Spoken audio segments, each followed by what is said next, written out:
بسم الله الرحمن الرحيم الحمد لله رب العالمين الصلاة والسلام على أشرف الأنبياء وسيد المرسلين محمد وآله وصحبه أجمعين أما بعد فقد قال الله تعالى في كلامه العزيز أعوذ بالله من الشيطان الرجيم الذين استجابوا لله والرسول من بعد ما أصابهم القرح للذين أحسنوا منهم واتقوا أجر عظيم صدق الله العظيم அன்பார்ந்த பெரியார்களே, தாய்மார்களே, சகோதரிகளே, மாணவர்களே, எங்களுடைய இன்றைய பாடம் உஹது போருக்கு பின்னால், உஹது போர் முடிவடைந்த பிறகு நடைபெற்ற விடயங்களை நாங்கள் பார்த்தோம். அதுக்கு பின்னால் முஸ்லிம்களுக்கு எப்படியான நிலைமைகள் ஏற்பட்டன என்ற பகுதியைத்தான் இன்றைய பாடத்தில் நாங்கள் பார்க்க போகிறோம். எங்களுக்கு தெரியும், பத்ரு போருடைய வெற்றிக்கு பின்னால மதீனாவுல மட்டுமல்ல, அரபிய தீபகற்பத்திலேயே முஸ்லீம்களை பற்றி ஒரு பயம், அச்சம், கம்பீரம், கௌரவம் ஒன்று உருவாகிச்சு. காரணம் என்னாண்டா,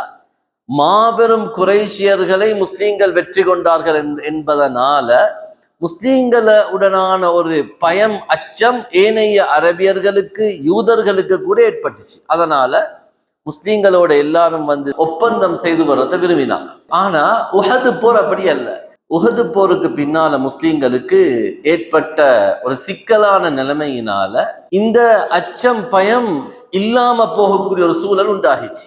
அரேபிய தீபகற்பத்துல முஸ்லீம்களை சீண்டி பார்க்கறதுக்கு, முஸ்லீம்களோட உள்ள ஒப்பந்தங்களை முறிச்சு கொள்றதுக்கு, முஸ்லீம்களோட பலப்பரீட்சை நடத்துறதுக்கு, சண்டை பிடிக்கிறதுக்கு ஏனைய அரபியர்களும் தயாராகிறாங்க. உண்மையிலே அல்லாஹு தாலா ரசூலுல்லாஹி ஸல்லல்லாஹு அலைஹி வஸல்லம் அவர்களுக்கு வெற்றியையும் கொடுத்தான். பத்ரு போர்ல வெற்றியை கொடுத்தான். வெற்றி மூலம் ஏற்படக்கூடிய நல்ல நிலைமைகளையும் அல்லாஹு தாலா காட்டினான்.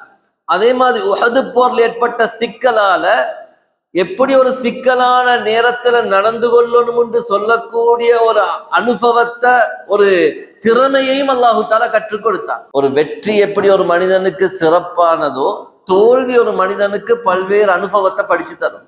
ரசூலுல்லாஹி ஸல்லல்லாஹு அலைஹி வஸல்லம் அவர்களுக்கு உஹது போர் மூலமாக பல்வேறு நலவுகள் உண்டாகிச்சு. அதுல முக்கியமான ஒரு நலவு நாங்க போன பாடத்துல பார்த்தோம். முனாஃபிக்கள் இனங்க அனுப்பப்பட்டாங்க. அது மட்டுமல்ல, முஸ்லீம்களுக்கு ஒரு அழுத்தமான பாடம் ஒன்று இதுல கிடைச்சிச்சு. என்னாண்டா, முஸ்லீம்கள் நீங்க நினைச்சு கொள்ளப்படா எப்பயுமே உங்களுக்கு வெற்றி தான் கிடைச்சும். நீங்க என்ன செஞ்சாலும் பரவாயில்ல, உங்களுக்கு வெற்றி தான். அப்படி அல்ல.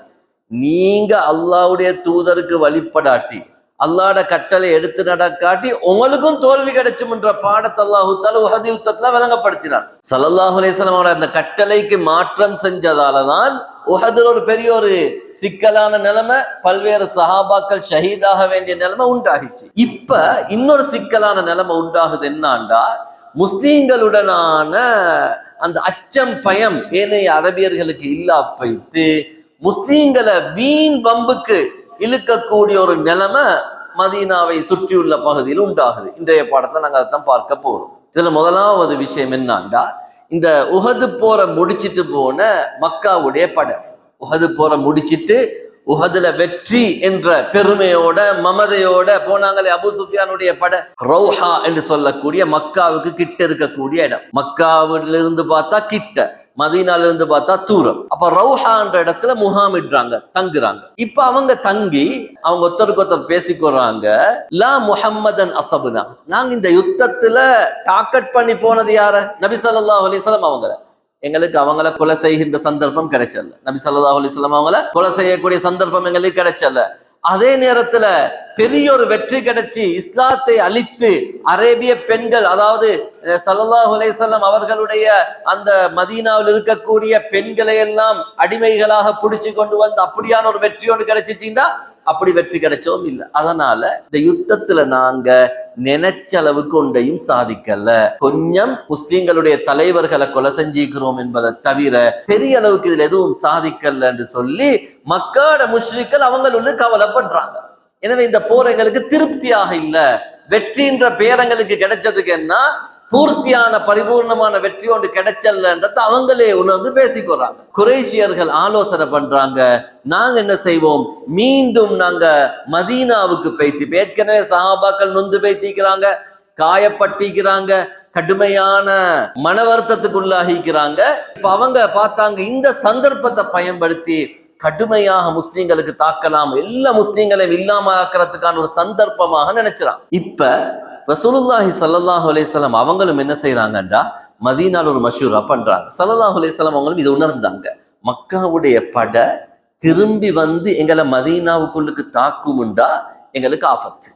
ஏண்டா ஏற்கனவே சஹாபாக்கள் காயப்பட்டிக்கிறாங்க, நொந்து பைத்திக்கிறாங்க, எனவே மீண்டும் வந்து தாக்குவாங்கன்னு எங்களுக்கு ஆபத்து என்று சொல்லி அன்றிரவு சஹாபாக்களோட மிச்சம் கவலையாக வருத்தத்தோடு உஹத முடிச்சிட்டு போய்த்து அன்றிரவு ஸல்லல்லாஹு அலைஹி வஸல்லம் மிக்க வருத்தத்தோட கவலையோட அன்றைக்கு இரவை கழிக்கிறாங்க. அதுக்கு பின்னால அடுத்த நாள் ஸல்லல்லாஹு அலைஹி வஸல்லம் பிலால் ரலியல்லாஹு அன்ஹு சொன்னாங்க, பிலால் நாளைக்கு நீங்க அறிவிப்பு செய்யுங்க, நாளைக்கு நீங்க பிரகடனம் செய்யுங்க, நாளை காலையில போருக்காக வேண்டி அவ்வளவு சஹாபாக்களும் தயாராகும், நாளைக்கு யுத்தத்துக்காக தயாராகணும். இப்ப என்ன உஹத முடிச்சிட்டு வந்திருக்கிறாங்க, உஹத முடிச்சிட்டு வந்து போருக்கு நீங்க தயாராகணும் என்று சொல்லி பிலால் ரலியல்லாஹு அன்ஹு அறிவிப்பு சொல்றாங்க.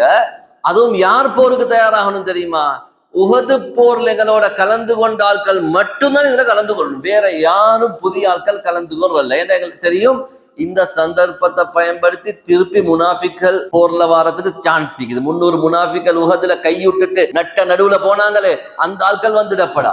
ஸல்லல்லாஹு அலைஹி வஸல்லம் சொன்னாங்க, உஹது யுத்தத்தை எங்களுக்கு தெரியும் கிட்டத்தட்ட எல்லா சஹாபாக்களுக்கும் காயம், நீங்க தான் ரெடி ஆகணும், காயமான வருத்தத்தோடு இருக்கிற அதே சஹாபாக்களை தயாராக சொல்லி சொன்னாங்க. இப்ப மதீனால இருந்த பிரதான தலைவர்கள் ஹஸரத் ஸஅத் இப்னு முஆத் ரலியல்லாஹு அன்ஹு, அதே மாதிரி ஸஅத் இப்னு உபாதா ரலியல்லாஹு அன்ஹு, அதே மாதிரி அபூ கதாதா ரலியல்லாஹு அன்ஹு போன்ற முக்கிய தலைவர்கள் என்ன செய்யறாங்கண்டா, அவங்களோட குடும்பத்துக்கு போயிட்டு சொன்னாங்க, எங்கட யார் யாரெல்லாம் உஹதுல கலந்து கொண்டீங்களோ நீங்க வாங்கன்னு சொல்லி தஷ்கீல் பண்ணி அந்த உஹதுல கலந்து கொண்ட அதே சஹாபாக்களை யுத்தத்துக்காக வேண்டி அழைச்சி கொண்டு வராங்க. அதுல குறிப்பாக எங்களுக்கு தெரியும் பனு சலிமா கோத்திரத்தை சேர்ந்த 40 பேர்கள் உஹது யுத்தத்துல காயமுற்று இருந்தாங்க.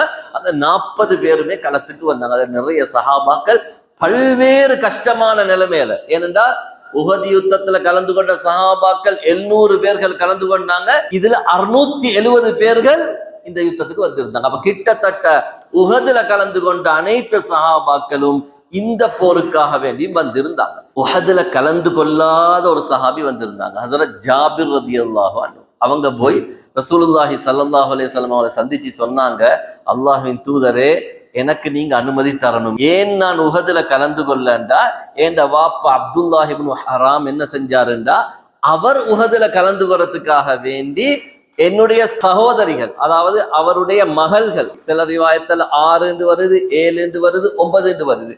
எனவே அந்த பெண் குழந்தைகளை கவனிச்சு கொறதுக்கு யாரும் இல்லைன்னு சொல்லி அவருடைய மகனாகிய என்ன போட்டுட்டு போய்த்தாரு. அதனால எனக்கு உஹது யுத்தத்துல கலந்து கொள்ள கிடைச்சல்ல, ஆனா நான் விரும்புகிறேன் இந்த யுத்தத்துல கலந்து கொள்ளணும் என்று சொல்லி ரசூலுல்லாஹி ஸல்லல்லாஹு அலைஹி வஸல்லம் அவங்கள்ட்ட அனுமதி கேட்கிறாங்க. ரசூலுல்லாஹி ஸல்லல்லாஹு அலைஹி வஸல்லம் அவங்க அந்த சஹாபிக்கு ஹஸரத் ஜாபிர் ரலியல்லாஹு அன்ஹு அவங்களுக்கு அனுமதி கொடுக்குறாங்க. அதுக்கு பின்னால குறைஷியர்களுடைய செய்தியை பார்த்து கொண்டு வரதுக்காக வேண்டி ஸல்லல்லாஹு அலைஹி வஸல்லம் 3 பேர்களை அனுப்பினாங்க. இப்ப ரசூலுல்லாஹி ஸல்லல்லாஹு அலைஹி வஸல்லம் படையை தயாரிச்சு அப்படி வந்து ரசூலுல்லாஹி ஹம்ரா உல் அசத் என்ற இடத்துல தங்குறாங்க. இதை நோமலா எழுதி தந்துகிறேன். மதீனாவுக்கு கிட்டுள்ள பாதி ஹம்ரா உல் அசத், இந்த இடத்துலதான் முஸ்லீம்களுடைய படை தங்கிக்கிறாங்க. இது மக்காவுக்கு கிட்டுள்ள பகுதி ரௌஹான்ற இடத்துல மக்காவுடைய படை தங்கிக்கிறாங்க. அப்ப நடுவுல கிட்ட உள்ள ஒரு இடம் தான் நீக்குது. முஸ்லீம்களுடைய பிரதான இடம் மதீனாவிலிருந்து வந்திருக்கிறாங்க ஹம்ராவுல் அசதுக்கு. மக்காவுடைய முஷ்ரிக்களுடைய தங்கி இருந்த இடம் ரௌஹா. அப்ப 2 பேரும் அவங்களோட இடங்கள்ல இருந்து நகர்ந்து கிட்ட வந்திருக்கிறாங்க. இப்ப ரசூலுல்லாஹி ஸல்லல்லாஹு அலைஹி வஸல்லம் 3 சஹாபாக்களை அனுப்பினாங்க, போயிட்டு பார்த்துட்டு வாங்க அவங்களோட நிலவரம் என்னான்னு சொல்லி. அதுல 2 பேர் முன்னுக்கு போய்த்துட்டாங்க, மற்றொரு ஆள் கொஞ்சம் தாமதிச்சு வந்தாரு. இந்த 2 பேரையும் மக்காவுடைய படை கண்டு அந்த 2 பேரையும் கொலை செய்து போட்டாங்க. முஸ்லீம்களால் அனுப்பப்பட்ட அந்த 2 ஒற்றர்களையும் மக்காவுடைய படை கொலை செய்யறாங்க. இப்ப முஸ்லீம்கள் பாக்குறாங்க, போன ஒற்றர்கள் வரல, தேடிப்பானா 2 பேரும் கொலை செய்யப்பட்டிருக்கிறாங்க. அந்த 2 பேரையும் ஒரே கபர்ல அடக்கம் செஞ்சாங்க. இப்ப மக்காவுடைய முஸ்லிம்கள் நோட்டமிடுறாங்க, நாங்க கொண்டு போட்டார்கள் அடக்கப்பட்டிருக்கிறாங்க. அப்படி என்றால் முஸ்லீம்களுடைய படை கிட்ட வந்துட்டு என்பதை மக்காவுடைய படை விளங்கி பயப்பட ஆரம்பிச்சாங்க. உண்மையில சொல்ல போனா இந்த 2 படையும் யுத்தம் செய்யற நிலைமையில இல்ல. ஏன்னா இப்பதான் உஹது யுத்தத்தை முடிச்சிட்டு வந்திருக்கிறாங்க. 2 படைக்கும் யுத்தம் செய்கின்ற நிலைமை இல்ல. ஆனா இதே நேரத்துல யுத்தத்தை விட்டு போகக்கூடிய நிலைமையும் இல்ல. அதனால மக்காவுடைய படைக்கு வேணும், எப்படியாவது கிடைச்ச வெற்றியை பூர்த்தியாக்கி கொள்ளணும். முஸ்லிம்களுக்கு வேணும் இந்த தோல்வியின் மூலமாக இருக்கின்றவற்றையும் இழந்து விடக்கூடாது.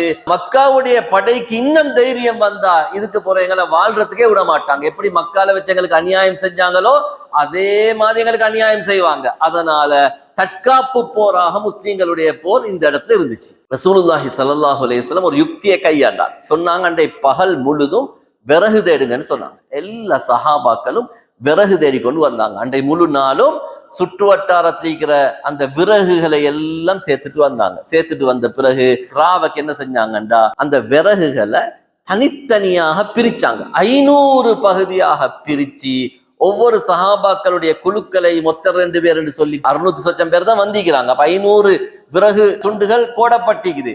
தனித்தனியாக எரிக்க சொன்னாங்க. இப்ப எதிர்த்தரப்புல தூரைந்து பாக்குறவங்களுக்கு என்ன விளங்குதுண்டா, 500 இடத்துல நெருப்பு பத்துறது விளங்குது. பெரிய ஒரு நெருப்பு பத்துகின்ற சூழல் விளங்குது. அப்ப அந்த காலத்துல வெளிச்சம் இல்ல. ஆட்கள் இரவுக்கு என்ன செய்வாங்க, கொஞ்சம் விறகுகளை சேமிச்சு பத்த வச்சுதான் அந்த வெளிச்சத்தை பெற்றுக்கொள்வாங்க. அப்ப மக்காவுடைய பட விளங்கினாங்க என்னாண்டா, முஸ்லீம்கள் கிட்டத்தட்ட 500க்கு மேல இவ்வளவு நிறைய நெருப்புகள் ஆங்காங்கே பத்த வச்சிக்கிறாங்கண்டா, பெரிய முஸ்லீம்களுடைய ஒரு சனத்தொகை வந்திக்குது என்பது மக்காவுடைய முஷ்ரிக்களுக்கு ஒரு பயத்தை உண்டாகிச்சு. முதல் கட்டமாக பாருங்க, ஸல்லல்லாஹு அலைஹி வஸல்லம் எவ்வளவு ஒரு தந்திரத்தை கையாண்டாங்க யுத்தத்துல. இப்ப ஒரு நல்ல ஒரு நிலைமை ஒன்று உண்டாகுது. என்னாண்டா, முஸ்லீம்களை சந்திக்கிறதுக்காக வேண்டி மஅபத் இப்னு அபி மஅபத் அல் குஸாஇ என்று சொல்லக்கூடிய ஒரு ஆள் வாராரு. மஅபத் இப்னு அபி மஅபத் அல் குஸாஇ இவர் வாராரு. பொதுவாக எங்களுக்கு தெரியும், குஸாஅ கோத்திரம் முஸ்லீம்களோட நலவான கோத்திரம், பக்ர் கோத்திரம் மக்காவோட நல்லவான கோத்திரம். இதனாலதான் மக்கா வெற்றியும் வந்துச்சு. நான் இது ஆரம்ப பாடங்கள் அடிக்கடி சொல்லி வந்தேன், இடையில எனக்கு சொல்ல கிடைச்சல. அப்ப குஸாஅ கோத்திரம் எப்பயுமே முஸ்லீம்களோட உறவு வச்சிக்கக்கூடிய கோத்திரம். அதில் இருக்கக்கூடிய முஸ்லீம்களும் தான், குஸாஅ கோத்திரத்திலே இருந்த முஸ்லீம்களும் தான், குஸாஅ கோத்திரத்தில் இருந்த முஸ்லீம் அல்லாதவர்களும் கூட முஸ்லீம்களோட நெருக்கமான உறவை வச்சிருந்தாங்க. இப்ப அந்த குஸாஅ கோத்திரத்தை சேர்ந்த மஅபத் என்று சொல்லக்கூடியவர் வாரார். இவர் பின்னால் இஸ்லாத்துக்கு ஏற்றுக்கொண்டார். இவர் ரசூலுல்லாஹி ஸல்லல்லாஹு அலைஹி வஸல்லம் அவரை சந்திச்சு சொன்னாரு, வல்லாஹி லகத் அஸ்ஸ அலைனா மா அஸாப.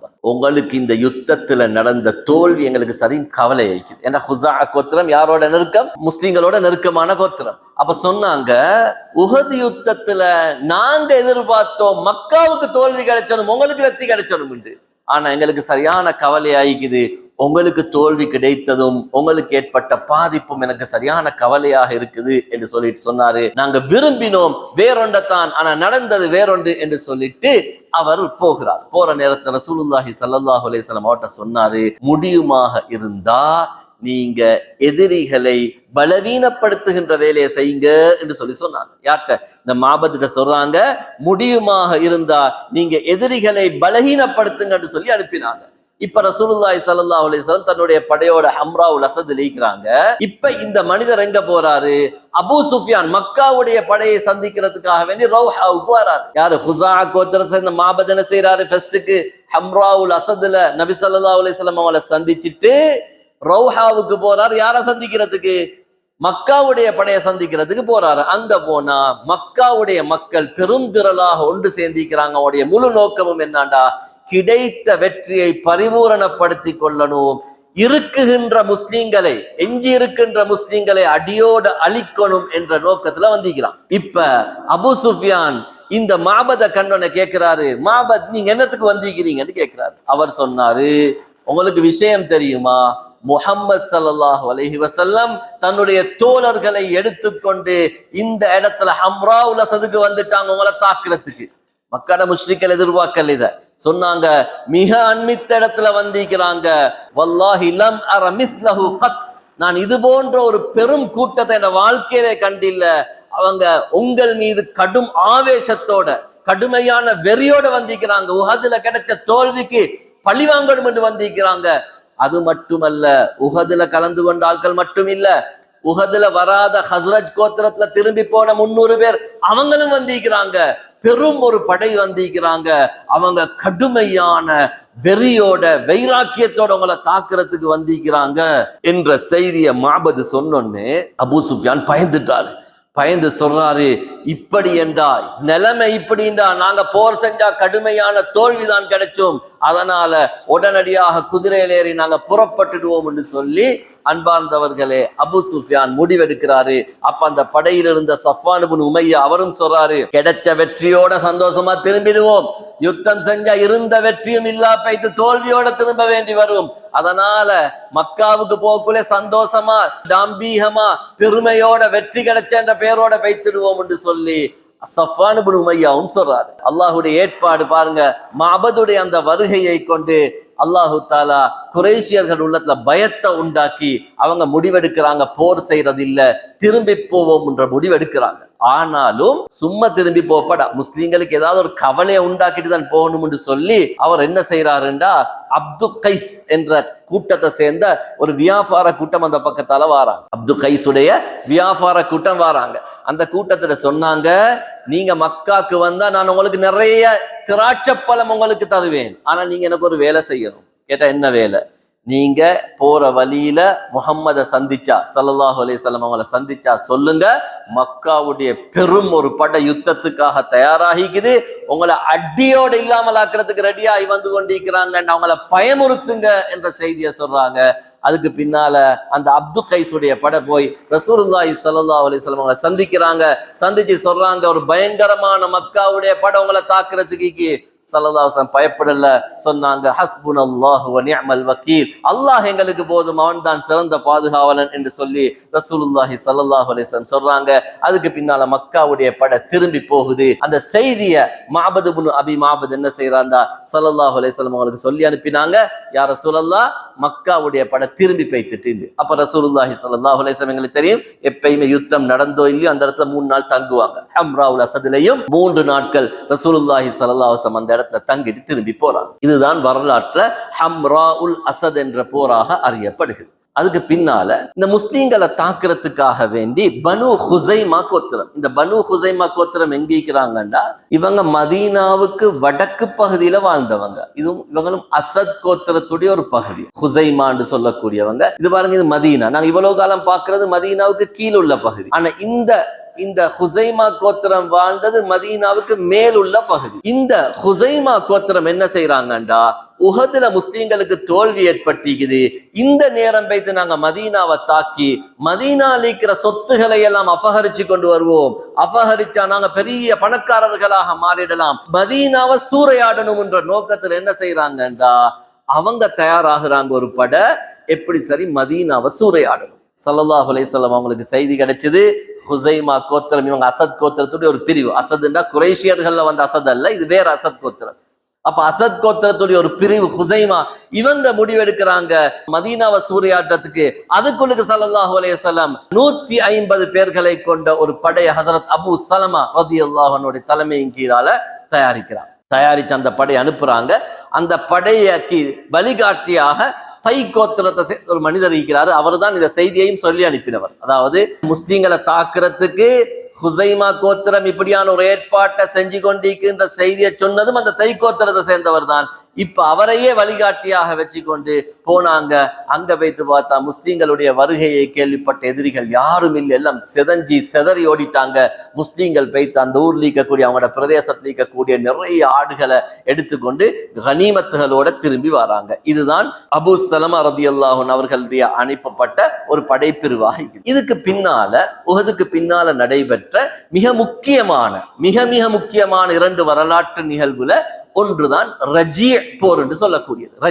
ரஜீ நிகழ்வு இது இஸ்லாமிய வரலாற்றுல மிகவும் ஒரு துக்ககரமான நிகழ்வாக இருக்குது. இது உஹது யுத்தம் நடந்து சில மாதங்களில் நடைபெற்றது. சஃபர் மாதம் நடந்தது. ஹிஜ்ரி 4 சஃபர் மாதத்துல நடைபெற்ற ஒரு முக்கியமான ஒரு கவலையான வரலாற்று நிகழ்வு. அதல் காரா என்று சொல்லக்கூடிய 2 கோத்திரங்கள், 2 அதல் காரா என்று சொல்லக்கூடிய 2 கோத்திரங்கள் ரசூலுல்லாஹி ஸல்லல்லாஹு அலைஹி வஸல்லம் அவங்ககிட்ட வந்து சொன்னாங்க, யா ரசூலல்லாஹ், எங்கட கூட்டத்தார்கள் இஸ்லாத்தை ஏற்றுக்கொள்ளக்கூடிய சாத்தியம் இருக்குது, அதனால இவங்களுக்கு இஸ்லாத்தை படிச்சு கொடுக்கக்கூடிய, குர்ஆனை ஓதி கொடுக்கக்கூடிய, மார்க்க விளக்கங்களை சொல்லி கொடுக்கக்கூடிய நல்ல ஒரு சிறந்த உலமாக்கள் கொஞ்சம் பேரை எங்களுக்கு அனுப்புங்க என்று சொல்லி ரசூலுல்லாஹி ஸல்லல்லாஹு அலைஹி வஸல்லம் அவங்கள்ட்ட வேண்டாங்க. ரசூலுல்லாஹி ஸல்லல்லாஹு அலைஹி வஸல்லம் அவங்க அதுக்கு பின்னால் என்ன செய்யறாங்கண்டா, இப்னு ஹிஷாம் போன்ற அறிவிப்புல 6 பேர் என்று வருகிறது. ஆனா புகாரியுடைய ரிவாயத்துல 10 பேர் என்று வருது. 10 பேரைத்தான் நிறைய உலமாக்கள் சரியான கருத்தாக சொல்றாங்க. அல்லாஹு அலம். 10 பேர்களை கொண்ட ஒரு ஜமாஅத்தை ரசூலுல்லாஹி ஸல்லல்லாஹு அலைஹி வஸல்லம் அனுப்பினாங்க.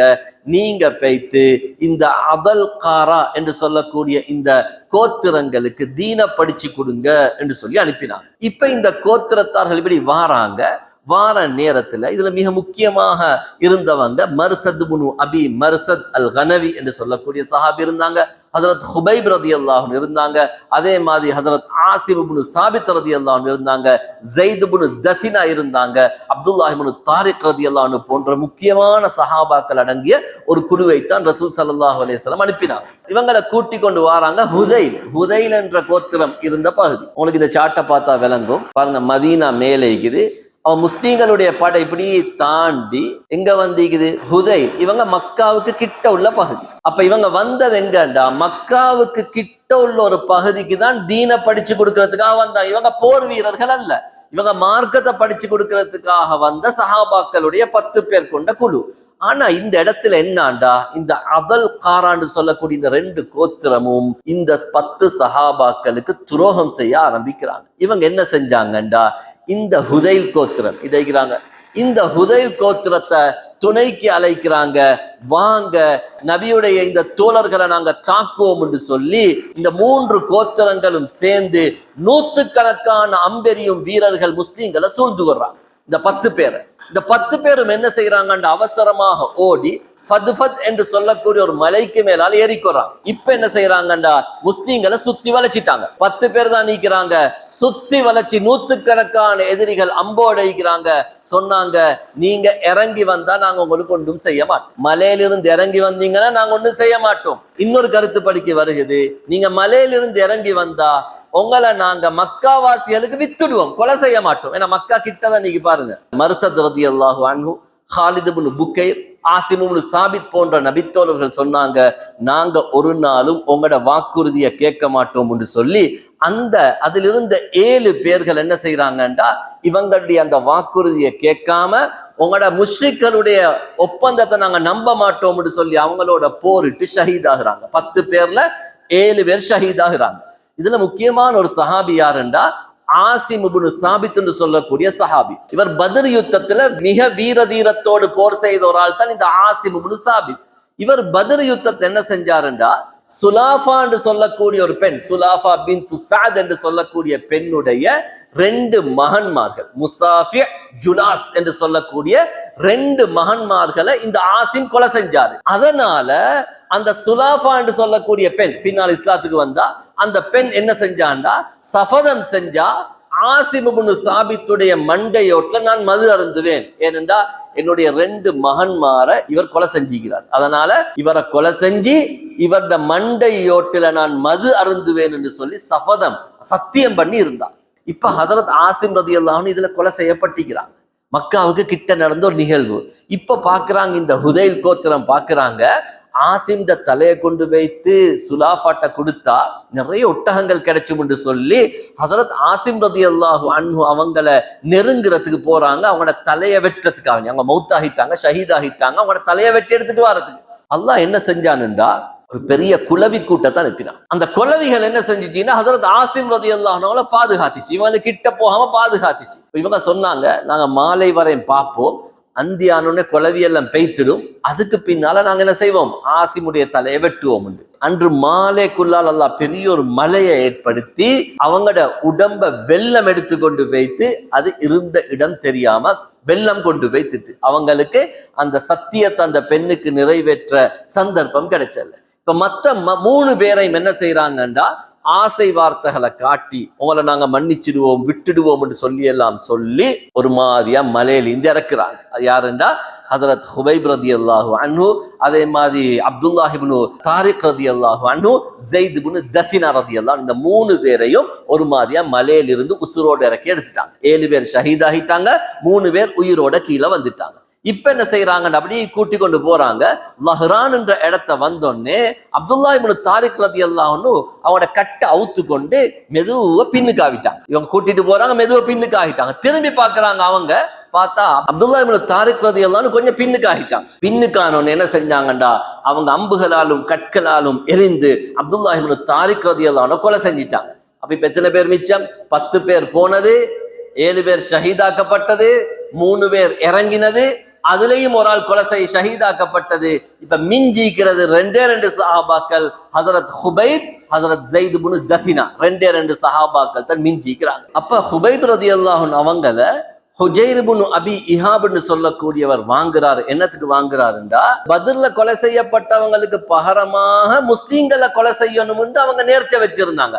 அப்ப பத்ர் யுத்தத்துல கொலை செய்யப்பட்ட ஹாரிஸ் இப்னு ஆமிருக்கு பகரமாக ஹுபைப் ரதியை கொலை செய்யணும் என்று சொல்லி ஹாரிஸ் த மகனிக்கிறாரே உக்குபா, பின்னால் இஸ்லாத்துக்கு வந்தார் உக்குபா. உக்குபாட்ட இவங்க கொடுக்குறாங்க, யார? ஹுபைப் ரலியல்லாஹு அன்ஹு அவங்கள கொடுக்குறாங்க, கொலை செய்யறதுக்காக வேண்டி கொடுக்குறாங்க. இந்த ஹுஜைருடைய இதை வாங்கினாரே, அந்த ஹுஜைரும் இந்த ஹாரிஸும் உறவினர்கள்.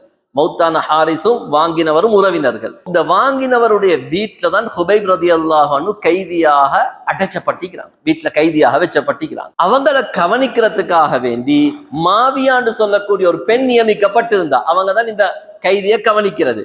அவங்க சொல்றாங்க என்னாண்டா, ஒரு நாள் நான் என்னுடைய இந்த அடிமை ஹுபைபை பார்க்கறதுக்காக வேண்டி போறேன், அவங்களோட கையில திராட்சை இருக்குது. ஒரு திராட்சை எவ்வளவு பெருசிந்தா ஒரு மனிதனுடைய தலையுடைய அளவுக்கு பெரிய திராட்சை. அது திராட்சை விளைகின்ற காலமும் அல்ல, மக்காவுடைய எந்த பகுதியிலையும் அந்த காலத்துல திராட்சையும் இல்லை. பாருங்க, கைதியாக வச்சப்பட்டிருக்கிறாரு, அடைச்சப்பட்டிருக்கிறாரு. அல்லாஹ் அவருக்கு திராட்சையை கொடுத்து கொண்டு இருந்தான். எப்படி ஹசரத் மரியம் அலைஹிஸ்ஸலாத் பைத்துல் மக்திஸ்ல ஒரு பகுதியில் இருக்கிற நேரத்துல ஜக்கரியா அலைஹிஸ்ஸலாம் போவாங்க, மரியம் அலைஹிஸ்ஸலாத்துடைய கையில அந்த காலத்துல இல்லாத பழங்களை வச்சு சாப்பிட்டு கொண்டு இருப்பாங்க. கேட்பாங்க, அண்ணா லக்கி ஹாதா, உனக்கு எங்க இந்த பழங்கள் கிடைச்சிச்சின்னு ஜக்கரியா அலைஹிஸ்ஸலாம் கேட்பாங்க. அப்ப மரியம் அலைஹிஸ்ஸலாம் சொல்லுவாங்க, ஹிய மின் இன்தில்லாஹ், இது அல்லாஹ் எனக்கு தந்ததுன்னு சொல்லுவாங்க. அதே மாதிரி பாருங்க கண்ணியமானவர்களே, ஹுபைப் ரலியல்லாஹு அன்ஹு ஒரு கைதியாக அடைச்சப்பட்டிருக்கிறாங்க, கையில திராட்சை இருக்குது.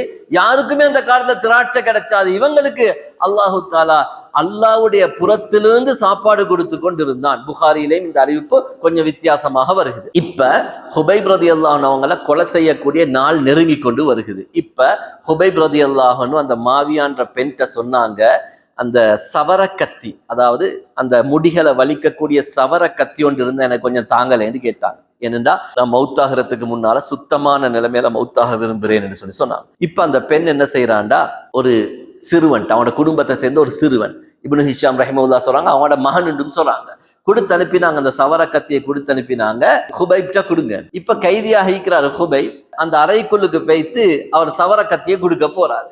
இப்ப இந்த பெண்ணுக்கு ஞாபகம் வருகிறது, நான் எவ்வளவு ஒரு மோடத்தனமான வேலையை செஞ்சிட்டேன், ஒரு கைதியிட கையில கத்திய கொடுத்து இந்த வீட்டில் இருக்கிற குழந்தைய கிட்ட அனுப்பிக்கிறேன்.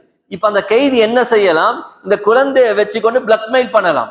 நீங்க என்ன விட்டா இல்லாட்டி அந்த குழந்தைய கொண்டுடுவேன் என்று சொல்லலாமே, நான் எவ்வளவு ஒரு மோடத்தனமான வேலையை செஞ்சிட்டேன்னு அந்த பெண் நினைக்கிறார். அன்பார்ந்தவர்களே, இதே ஹுபைப் ரலியல்லாஹு அன்ஹு என்ன செய்யறாங்கண்டா, அந்த சிறுவர் வாராரு கத்தியை கொடுக்கறதுக்கு, ஹுபைப் ரலியல்லாஹு அன்ஹு அந்த சிறுவர்கிட்ட இந்த கத்தியை எடுத்துட்டு சொல்றாங்க, நான் நினைச்சா உன்னை கொலை செய்யலாம். இப்ப கைதி நாளை கொலை செய்யப்பட போறாங்க, கூடிய சீக்கிரம் கொலை செய்யப்பட போறாங்க. நான் நினைச்சா என்ன செய்யலாம், உன்னை கொலை செய்யலாம். ஆனா உன் உண்மை என்னட்டு அனுப்பக்குள்ள நான் இப்படியான ஒரு துரோக வேலையை செய்வேன் என்று அவன் நினைச்சிக்கல, என்னை நம்பித்தானே அனுப்பினான். அதனால நான் அந்த நம்பிக்கையை பாதுகாக்கிறேன். பாருங்க, மௌத்தாக போறாங்க, அநியாயமாக மௌத்தாக போறாங்க, கைதியாக ஈக்கிறாங்க.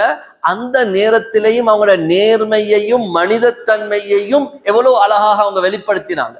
அவ்வளவு ஒரு இக்கட்டான நேரத்திலையும் அவங்க என்ன செய்யலண்டா சொன்னாங்க, மஹாஃபத் உம்முக கத்ரி ஹீன பஅதத்க, உன்னை அனுப்புற நேரத்துல நான் துரோகம் செய்வேன், என்னோட உம்மை பயப்படல, எனவே நான் உனக்கு அந்த அநியாயத்தை செய்ய மாட்டேன் அவங்களை அப்படி விட்டுடுறாங்க. அந்த பெண் சொல்றா, பின்னால் இஸ்லாத்துக்கு வந்த அந்த பெண் சொல்றா, ஹுபைபை விட ஒரு நல்ல கைதியை நான் என் வாழ்க்கையில காணலன்னு சொல்ற. அவங்கள கூட்டி கொண்டு போறாங்க மக்காவுடைய தன்ஈம் என்று சொல்லக்கூடிய இடம். அங்க பள்ளிவாசல் ஒன்று மீக்குது. இப்ப தன்ஈம் என்று சொல்லக்கூடிய இடத்துக்கு கூட்டிட்டு போறாங்க. அவங்கள தூக்கு மரத்துல ஏத்துறதுக்கு ஹுபைப் ரலியல்லாஹு அன்ஹு கூட்டிட்டு போறாங்க.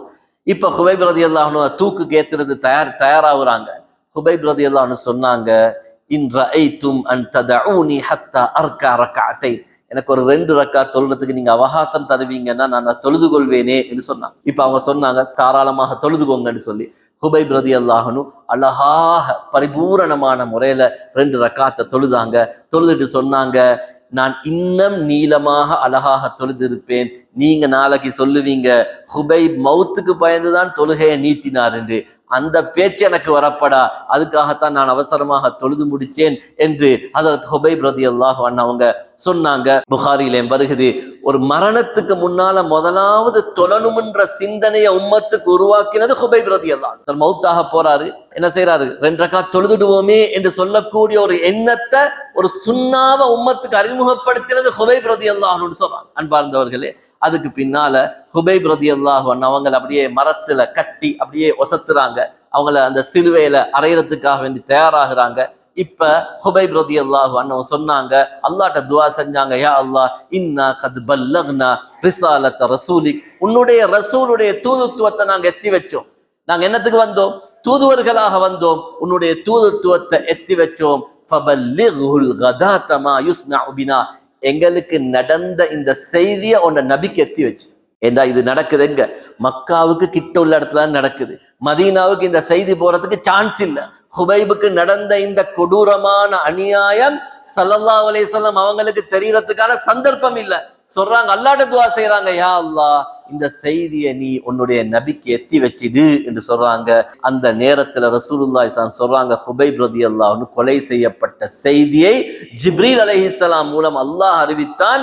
ஹுபைபும் அவருடைய தோழர்களும் கொலை செய்யப்பட்டார்கள் என்ற செய்தி. ஹுபைப் ரலியல்லாஹு அன்ஹு மௌத்தாகிறதுக்கு முன்னால, அந்த தூக்கு மரத்துல ஏறுறதுக்கு முன்னால அல்லாஹ்ட்ட ஒரு பதுவா செஞ்சாங்க. யா அல்லாஹ், அல்லாஹும்ம அஹ்சிஹிம் அததா, யா அல்லாஹ் இவர்கள் ஒவ்வொருவரையும் நீ கணக்கு வச்சுக்கோ. இந்த சபையை லீக்கிறாங்களே, எனக்கு அநியாயமா இன்றைக்கு கழுமரத்தில் ஏத்த போறாங்களே, இவங்கள் ஒவ்வொருவரையும் நீ கணக்கு வச்சுக்கோ. வக்துல்ஹும் பததா, இவர்கள் ஒவ்வொருவரையும் ஒவ்வொரு திக்கு திசைகள்ல கொண்டு போட்டு, இவங்களை சிக்க வச்சு கொள்ளாது, ஒவ்வொருத்தரையும் தனித்தனி திக்குகளில் கொண்டு வைத்து விடு.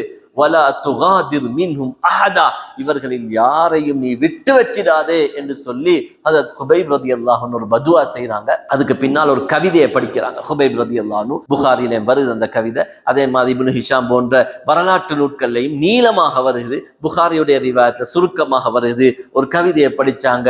மா உபாலி ஹீன உக்தலு முஸ்லிமா, நான் ஒரு முஸ்லிமாக மௌத்தாகுகிறேன், அதனால் எனக்கு எது நடந்தாலும் பிரச்சனை இல்லை.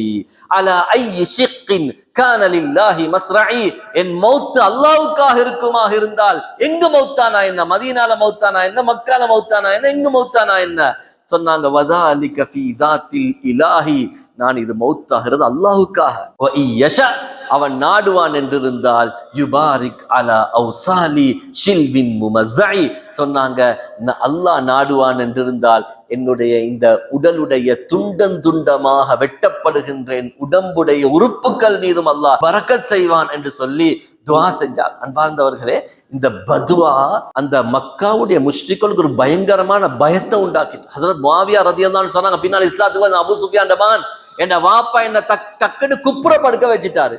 என்ன ஜாஹிலியா காலத்தோட சிந்தனை இருந்துச்சாம், யாராலும் பதுவா செய்யக்குள்ள குப்புறப்படுத்தாண்டா அந்த பதுவா இல்லா போய் திரும்பிட்டு அவரு பலிக்காது. அந்த அளவுக்கு பயந்தாங்க. எந்த அளவுக்குன்றா, சயீத் இப்னு ஆமிர் என்று சொல்லக்கூடியவரும் அந்த சபையில் இருந்தார். பின்னால இஸ்லாத்துக்கு வந்தாரு. ஜுமஹ் கோத்திரத்தை சேர்ந்தவர் இருக்கிறார், சயீத் இப்னு ஆமிர். இந்த சம்பவம் நடந்து கொஞ்ச நாள் இஸ்லாத்துக்கு வந்தாருன்னா அவர் பச்சை போட்டிக்கிறேன். சயீத் இப்னு ஆமிர் என்று சொல்லக்கூடியவர் சொல்றாரு, இவர் பின்னால காலத்துல உமர் ரலியல்லாஹுடைய காலத்துல திமஷ்குடைய ஒரு பகுதிக்கு கவர்னராக அனுப்பினாங்க உமர் ரலியல்லாஹு அன்ஹு. யார்? இந்த சயீத் இப்னு ஆமிரை கவர்னரா அனுப்பினாங்க. சயீத் இப்னு ஆமிரோட பிரச்சனை என்னண்டா, சபையில பேசிக்கொண்டிருக்கக்குள்ள ஆட்கள்ட முன்னுக்கே மயங்கி விழுந்துடுவார், திடீர்னு மயங்கிடுவார். ஹஸரத் உமர் ரலியல்லாஹு அன்ஹு சொன்னாங்க, நீங்க அனுப்பிக்கிற கவர்னர் திடீர்னு மயங்கி விழுகிறார். உமர் ரலியல்லாஹு அன்ஹு கூப்பிட்டு கேட்டாங்க, சயீத் உங்களுக்கு என்ன பிரச்சனையே நீங்க மயங்கி விழுகிறீங்க? சொன்னாங்க, ஹுபைப தூக்குலேத்துற நேரம் நானும் முஷ்ரிக்காக அந்த இடத்துல இருந்தேன். ஹுபைபுடைய பதுவா எனக்கு எப்பெல்லாம் நினைவு வருதோ நான் மயங்கி விழுந்துட்டேன்னு சொன்னாங்க. ஏன்னா பயந்தாங்க, இந்த ஹுபைபுடைய பதுவா எங்களுக்கு பழிச்சிடும். பின்னால இவங்க முக்கியமான சஹாபியாகி தீனுக்காக தியாகம் செஞ்சு மௌத்தானவங்க. ஆனா சொல்றாங்க, நான் அந்த அளவுக்கு ஹுபைபுடைய பதுவாவை பயந்தேன்னு சொல்றாங்க. அன்பார்ந்தவர்களே, அடுத்த ஆள் 7 பேர் ஷஹீதாக்கப்பட்டாங்க. அப்துல்லாஹ் இப்னு தாரிக் கல்லால அடிச்சு கொலை செய்யப்பட்டு ஷஹீதாக்கப்பட்டாரு. அதே மாதிரி ஹுபைப் ரலியல்லாஹு அன்ஹு தூக்கு மரத்தில் ஏற்றி கொலை செய்யப்படுறாங்க. அடுத்த கடைசி 10வது நபர் ஸைத் இப்னு தஸினா. இவரை சஃப்வான் இப்னு உமையா வாங்கினார். இவரை வாங்கினது சஃப்வான் இப்னு உமையா. இவரோட வாப்பா உமையா கொல்லப்பட்டதற்கு பகரமாக இந்த ஜெய்தை வாங்கி நான் கொலை செய்யணும்னு நியத்து வச்சிருந்தார். அதுக்காக வேண்டி சஃப்வான் இப்னு உமையா இவரை வாங்கி இவருடைய சஃப்வானுடைய ஒரு அடிமையாக இருந்த நிஸ்தாஸ் என்று சொல்றவர், இவரும் பின்னால் இஸ்லாத்துக்கு வந்தாரு, நிஸ்தாஸ்ட கொடுத்தாரு, ஜெயித் இப்னு தசினாவை கொலை செய்யுங்க. இப்ப இவரையும் கூட்டிட்டு போனாங்க. கொலை செய்யறதுக்காக வேண்டி எல்லாரும் ஏற்பாடு ஆகிக்கிறாங்க. மக்காவுடைய பெரிய ஒரு கூட்டம் ஒன்று சேர்ந்திக்கிறாங்க. அந்த இடத்துல மக்காவுடைய முஷ்ரிக்களுடைய ஒரு கூட்டம் ஒன்று சேர்ந்திக்கிறாங்க ஜெயித் இப்னு தசினா கொலை செய்யப்படுவதை ரசிப்பதற்காக வேண்டி. இப்ப அபூ சுஃபியான் ஒரு கேள்வி கேட்டாரு. ஜெயித் இப்னு தசினாட தலை வெட்டப்பட போகுது, கடைசி நேரத்திக்கிறாரு, இன்னும் சில வினாடிகளில் ஜெயித் இப்னு தசினா மௌத்தாக போறாரு. இப்ப அபூ சுஃபியான் ஒரே ஒரு வார்த்தை கேட்டாரு, ஜெயித் நீ உன்ட மனசால சொல்லு, அன்ஷுதுக்கல்லாஹ், அல்லாஹ்ட பேரை சொல்லி நான் உன்கிட்ட ஒரு உண்மையை சொல்ல கேட்கிறேன். என்ன தெரியுமா, நீ ஈக்கிற இடத்துல முஹம்மது ஸல்லல்லாஹு அலைஹி வஸல்லம் இருந்து நீ உன்ட குடும்பத்தோட நிம்மதி ஐக்கிறது உன்ட மனசுக்கு இப்ப விருப்பமா இல்லையா? அப்ப என்ன கருத்துல கேட்கிறாருன்னா, அந்த நபியால தானே நீ பாதிக்கப்பட்டாய், அவர் இப்ப நிம்மதியா தானே ஈக்கிறாரு, நீ இப்ப கழுத்து வெட்டப்பட போகிறாய், இந்த இடத்துல அவரும் அவருடைய இடத்துல நீயும் ஈக்கிறத நீ விரும்புவாயா என்று கேட்ட நேரத்துல சுப்ஹானல்லாஹ் அந்த சஹாபி சொன்ன பதில் என்ன தெரியுமா? சொன்னாங்க, வல்லாஹி மா உஹிப்பு அன்ன முஹம்மதனில் ஆன ஃபீ மகானிஹி அல்லதி ஹுவ ஃபீ.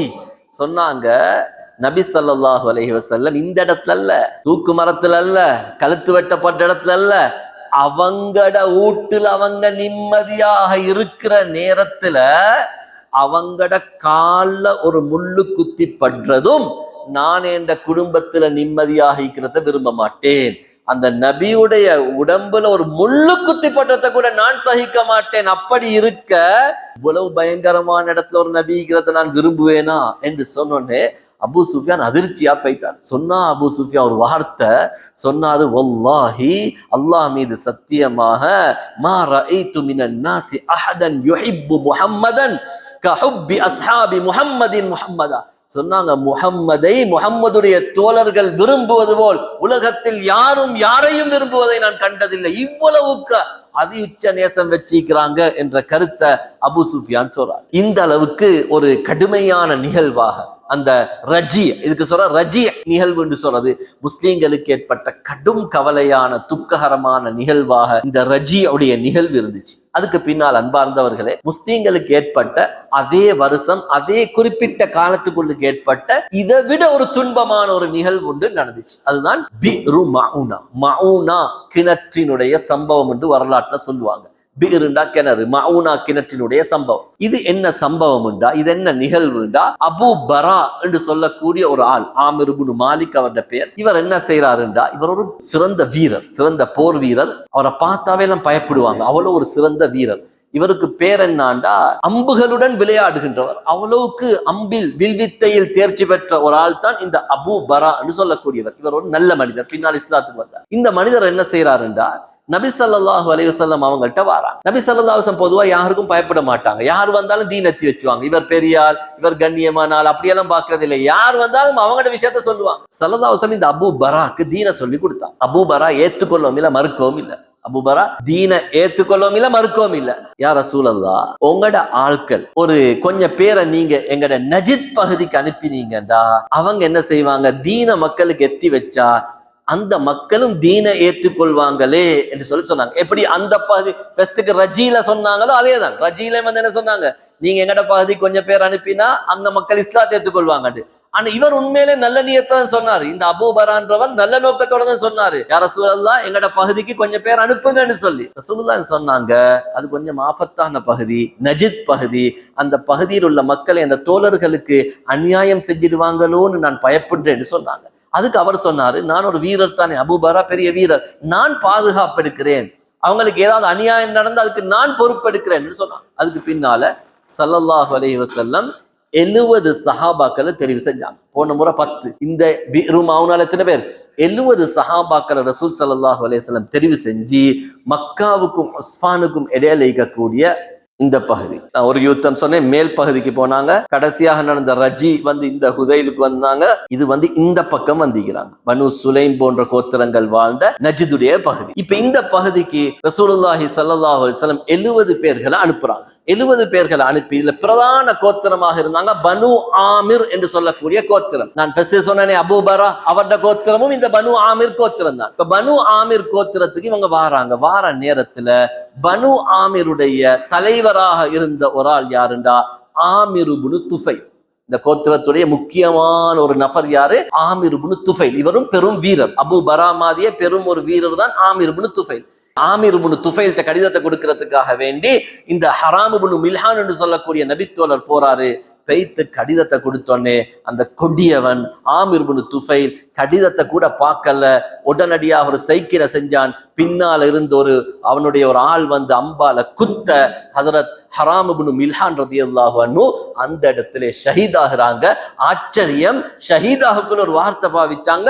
ஃபுஸ்து ரப்பில் கஅபா, கஅபாவுடைய ரப்பின் மீது சத்தியமாக நான் வெற்றி பெற்று விட்டேன் என்று சொல்லிட்டு மௌத்தாகிறாங்க. என்ன வார்த்தை பாவிச்சாங்க? கஅபாவுடைய ரப்பின் மீது சத்தியமாக நான் வெற்றி பெற்று விட்டேன் என்று சொல்லி பாவிச்சுட்டு அவங்க மௌத்தாகிறாங்க.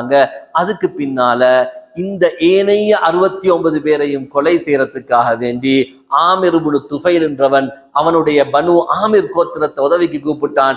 நீங்க வாங்க, இந்த 70 பேரையும் கொண்டு போட்டுடுவோம். ஆனா அவங்க சொன்னாங்க, எங்கடே கோத்திரத்தை சேர்ந்த முக்கியமான வீரர் அபு பரா, இவர் பொறுப்பெடுத்திக்கிறாரு, இவங்களை பாதுகாக்கிறேன். அதனால அபு பராவை பகைத்து கொண்டு உனக்கு உதவி செய்ய மாட்டோம் கைவிட்டுட்டான். அதுக்கு பின்னால இவனுடைய சக கோத்திரங்களாக இருந்த 3 கோத்திரங்கள் ரிஅல், தக்வான், உஸையா, இந்த 3 கோத்திரத்தாரை கூப்பிட்டான். வாங்க இந்த சஹாபாக்களை கொலை செய்யறதுக்கு. அவங்க அவ்வளோ பேரும் என்ன செஞ்சாங்கன்றா இந்த 3 கோத்திரத்தை சேர்ந்தவங்களும் தயாராகி அந்த 70 சஹாபாக்களையும் கொலை செய்யலாம். அந்த 70 பேரும் யாருண்டா குர்ஆனை நல்லா படிச்ச குர்ராக்கள், அவ்வளவு பேரும் காரிமார்கள். அவங்களோட புகாரில வார ரிவாயத் எப்படின்னா, பகல்ல அவங்க விறகு தேடுவாங்க, அதை விற்று சம்பாதிப்பாங்க, இரவெல்லாம் நின்று வணங்கி குர்ஆன் ஓதி தொழக்கூடியவங்க, அவ்வளோ இபாதத் செய்யக்கூடிய இறை நேசர்கள் 70 பேர்கள். அவங்க யுத்தத்துக்கு போகல, தீன படிச்சு கொடுக்க போன 70 பேர்களும் அந்த நிலைமையில அந்த பிர்ரு மஊனால ஷஹீதாக்கப்பட்டாங்க. 70 பேர்கள். அதுல ஒரே ஒரு ஆள் தான் தப்பினாரு. அவர் நொண்டியாக இருந்தாரு. அந்த ஒரே ஒரு ஆள் தப்பினாரு.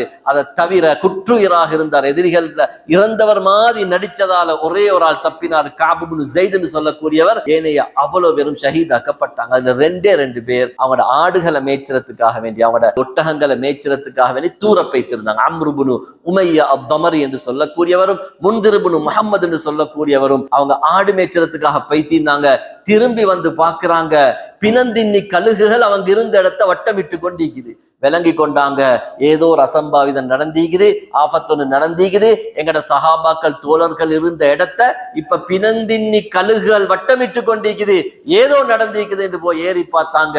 அவ்வளவு பேரும் ரத்த வெள்ளத்திலிக்கிறாங்க 70 சஹாபாக்கள். 2 பேரும் மஷூரா பண்ணாங்க, என்ன செய்யற, திரும்பி போறதா மஷூரா பண்ணாங்க. நபி அவங்கள்ட்ட போய் தெத்தி வச்சுவோமா? முந்திர் சொன்னாரு, ஏண்ட தோழர்கள் மௌத்தான இடத்தை விட்டு நானா செய்ய மாட்டேன், நான் இதே இடத்துல மௌத்தாகுவேன் என்று சொல்லி அவர் அந்த எதிரிகளுக்கு மத்தியில திருப்பி அவர் பைத்து முன்திர் ரலியல்லாஹு அன்ஹு அவரும் ஷஹீதாக்கப்படுறாங்க. அம்ர் இப்னு உமையா தமரி ரலியல்லாஹு அன்ஹு கைதியாக பிடிக்கப்படுறாங்க. அவங்கள கைதியாக பிடிச்சிட்டு இந்த ஆமிர் இப்னு துஃபைலுடைய சபைக்கு கூட்டிட்டு போறாங்க. ஆமிர் இப்னு துஃபைல் சபைக்கு கூட்டிட்டு போறாங்க. ஆமிர் இப்னு துஃபைல் அப்படி கூட்டிக் கொண்டு போற நேரத்துல ஒரு சஹாபியை பார்த்து, கொலை செய்யப்பட்டு ஷஹீதாக இருக்கக்கூடிய ஆமிர் இப்னு ஃபுஹைரா என்று சொல்லக்கூடியவரை பார்த்து இந்த சஹாபிட்ட அம்ர் இப்னு உமையாட்ட கேட்கிறார், இவர் யார்? ஒரு ஆள் தான் உசுரோட மிஞ்சிக்கிற அம்ர் இப்னு உமையா ரலியல்லாஹு அன்ஹு கைதியாக பிடிச்சிட்டு போறாங்க. ஷஹீதா ஈக்கிறதுல ஒரு ஆள் தான் ஆமிர் இப்னு ஃபுஹைரா. அவரை காட்டி கேட்கிறாங்க, இவர் யாரு? சொன்னாங்க, இது ஆமிர் இப்னு ஃபுஹைரா. இந்த ஆமிர் இப்னு துஃபைல் என்ன தெரியுமா சொல்றான்? நான் ஒரு ஆச்சரியமான காட்சியை கண்டேன். புகாரிலும் இந்த ரிவாயத் வருது. இந்த ஆமிர் இப்னு ஃபுஹைரா இறந்த பிறகு அவர் உடம்பு வானத்தை நோக்கி சென்றதை கண்டேன். மௌத்தான பிறகு அவருடைய உடம்பு அப்படியே ஒசந்திச்சு, ஆகாயத்துல போய் திட்டு அப்படியே பூமிக்கு சேர்ந்துச்சான். அல்லாஹ் அவ்வளவுக்கு அந்த சஹாபியை கண்ணியப்படுத்தினான். இது யார் சொல்றது? வேறொத்தரும் இல்ல, அந்த கொலையை செய்வதற்கு காரணமாக இருந்த ஆமிர் இப்னு துஃபைல் தான் சொல்றாரு. அம்ர் இப்னு உமையா ரலியல்லாஹு அன்ஹு இப்படி நான் கண்டேன். கண்ணியமானவர்கள், இந்த செய்தி ரசூலுல்லாஹி ஸல்லல்லாஹு அலைஹி வஸல்லம் அவங்களுக்கு எத்தி வச்சப்படுகிறது. அல்லாஹ்வின் மூலமாக ரசூலுல்லாஹி ஸல்லல்லாஹு அலைஹி வஸல்லம் சொன்னாங்க, உங்களோட தோழர்கள் மௌத்தாகிறதுக்கு முன்னால அல்லாஹ்ட்ட துஆ செஞ்சாங்க, யா அல்லாஹ் எங்களுடைய உயிரோடு இருக்கக்கூடிய சஹாபாக்களுக்கு நீ எங்களை எப்படி பொருந்தி கொண்டாய், நாங்க எப்படி உங்களை பொருந்தி கொண்டோம்ன்றத அறிவிச்சிடு, நாங்க எவ்வளவு சந்தோஷமாக சுவர்க்கத்தில் இருக்கிறோம் என்ற செய்தியை உசுரோடு இருக்கிற சஹாபாக்களுக்கு அறிவிச்சிடு. அதனுடைய அடையாளமாகத்தான் அந்த சஹாபி அல்லாஹ் ஒசத்தி பணிச்சிக்கிறான். இப்படி ரசூலுல்லாஹி ஸல்லல்லாஹு அலைஹி வஸல்லம் அவருடைய தோழர்களுக்கு உஹது போருக்கு பின்னால நிறைய அநியாயங்கள் செய்யப்பட்டுச்சு. இந்த அம்ர் இப்னு உமையா ரலியல்லாஹு அன்ஹு ஒரே ஒரு ஆள் தான் ஹயாத்தை மிஞ்சாங்க.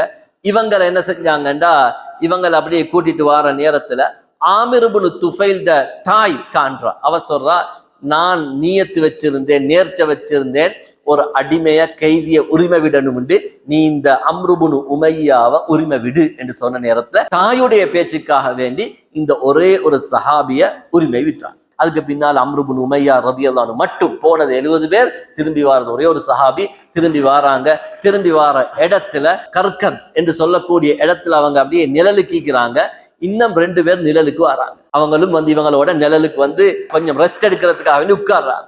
இப்ப அம்ர் இப்னு உமையா ரலியல்லாஹு அன்ஹு கேட்டாங்க, நீங்க எந்த கோத்திரம்? சொன்னாங்க பனு ஆமிர். இவரை டக்குன்னு பட்டுட்டு, எங்கட சஹாபாக்களை கொலை செஞ்ச கோத்திரம் தான் நீங்க என்று சொல்லி அந்த 2 பேரும் தூங்க காட்டி இருந்துட்டு அந்த 2 பேரையும் கொலை செஞ்சாங்க. என்னத்துக்கு கொலை செஞ்சாங்கண்டா, எங்கட 70 பேரை கொலை செஞ்சதற்கு பதிலாக 2 பேரை கொலை செஞ்சாங்க. அதுக்கு பின்னால ரசூலுல்லாஹி ஸல்லல்லாஹு அலைஹி வஸல்லம் அவங்கள்ட்ட சொன்னாங்க, விஷயத்த சொன்னாங்க, அல்லாஹ்வின் தூதரே நான் இந்த 2 பேரையும் கொலை செஞ்சேன்ற விஷயத்த சொன்னாங்க. அப்ப நபி ஸல்லல்லாஹு சொன்னாங்க, அந்த 2 பேரும் நல்ல மக்கள், எங்களோட ஒப்பந்தம் செஞ்சிருந்தவங்க.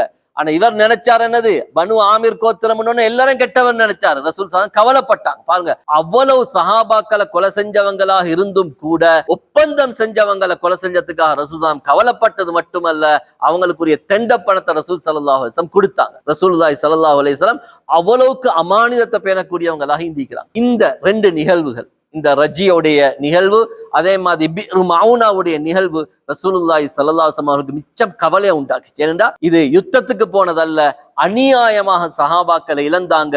ரசூலுல்லாஹி ஸல்லல்லாஹு அலைஹி வஸல்லம் 40 நாட்கள், புகாரி முஸ்லிமுடைய ரிவாயத் படிக்கு 40 நாட்கள் குனூத்துல ரசூல் ஸல்லல்லாஹு அலைஹி வஸல்லம் இந்த பாதக செயலை செய்த ரிஅல் ரக்வான் உஸையா கோத்திரத்துக்காக நபி ஸல்லல்லாஹு அலைஹி வஸல்லம் குனூத்துல பதுவா செஞ்சாங்க. ரசூல் ஸல்லல்லாஹு அலைஹி வஸல்லம் இவ்வளவு கடுமையாக வேற யாருக்கும் பதுவா செஞ்சல, இந்த கோத்திரங்களுக்காக நபி ஸல்லல்லாஹு அலைஹி வஸல்லம் பதுவா செஞ்சாங்க.